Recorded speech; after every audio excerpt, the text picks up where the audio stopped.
In the early 5th century BC, the world trembled beneath the footsteps of the greatest empire on earth. From Asia to Europe, the Persian war machine advanced unstoppable, unchallenged. Led by Xerxes I, Persia had already crushed cities, burned temples, and humbled kings. Athens lay in ruins. Greece was wounded, exhausted, but not defeated.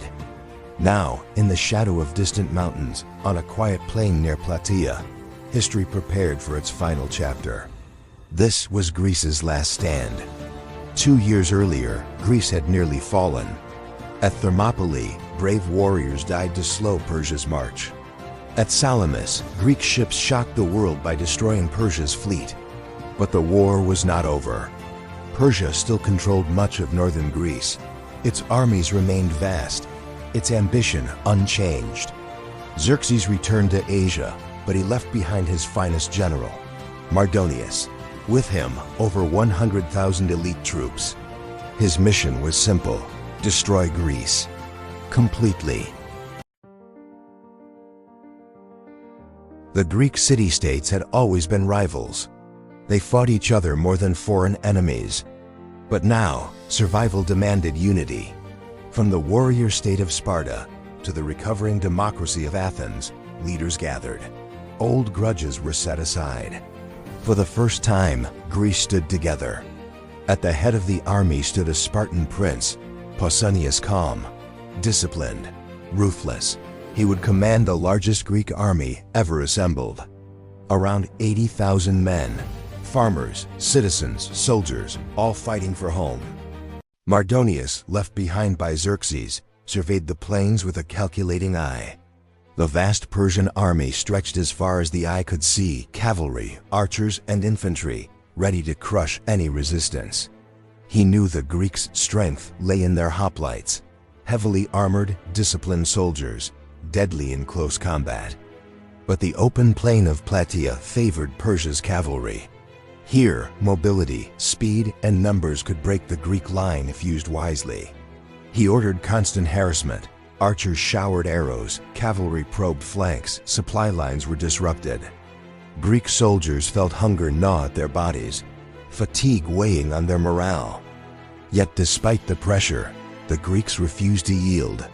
Every day, they endured attacks without breaking formation. Their shields raised, spears steady, hearts hardened. Mardonius realized this would not be a simple victory. Every maneuver had to be calculated, every weakness exploited. The stage was set. The first clash was inevitable. For days, the two armies faced each other. Dust rose with every step, banners fluttered in the wind, and the sun cast long, dramatic shadows across the battlefield. The Greeks dug in, holding hills and trenches where they could, keeping their lines tight. Persian scouts circled, searching for weakness. Night fell, and the standoff became a game of patience and psychology. Greeks struggled to find water as Persians blocked springs. Fatigue and hunger spread unease. Yet in the dark, whispers of courage passed through the ranks. Leaders inspired their men, telling them of home, family, and the freedom they must defend. The Greeks were ready, the Persians were confident.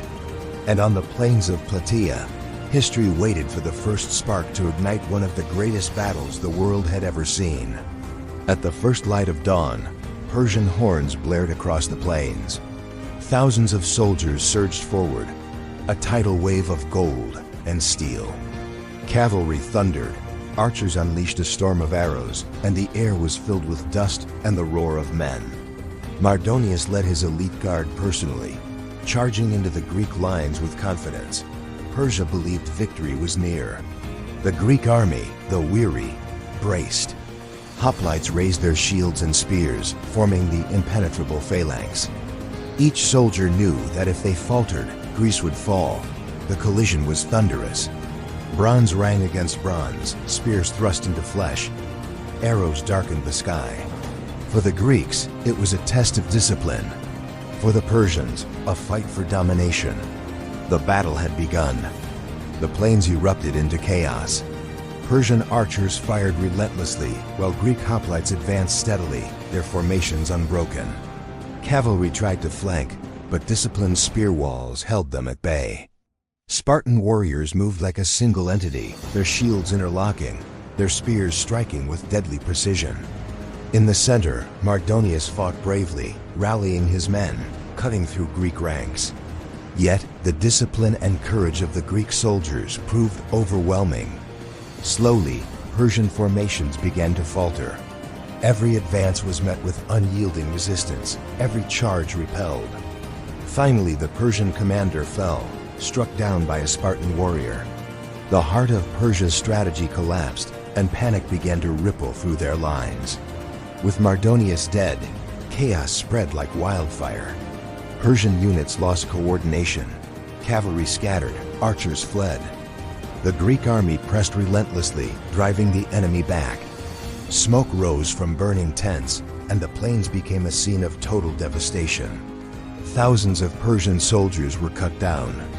The once mighty army, feared across the known world, was routed. Plataea had become a tomb for the invaders and a monument to Greek courage. Victory was not won by chance, it was forged by unity, strategy, and the unbreakable spirit of those who defended their home. By sunset, silence fell. The battlefield was littered with the cost of war bodies, broken weapons, and shattered dreams.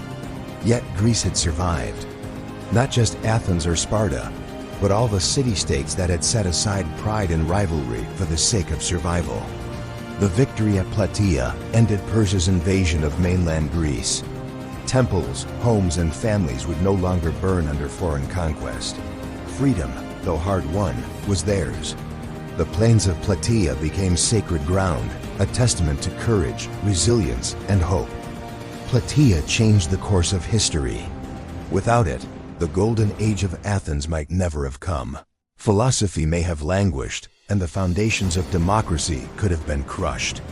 Science, art, and politics were preserved, thanks to a handful of men and women willing to stand against the mightiest empire in the world.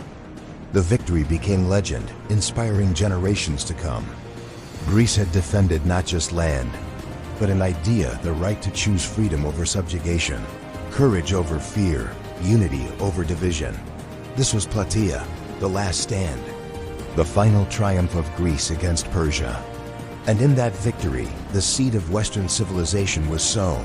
What would you have done if you stood on the plains of Plataea? Comment below your thoughts and join the conversation about history's greatest last stands.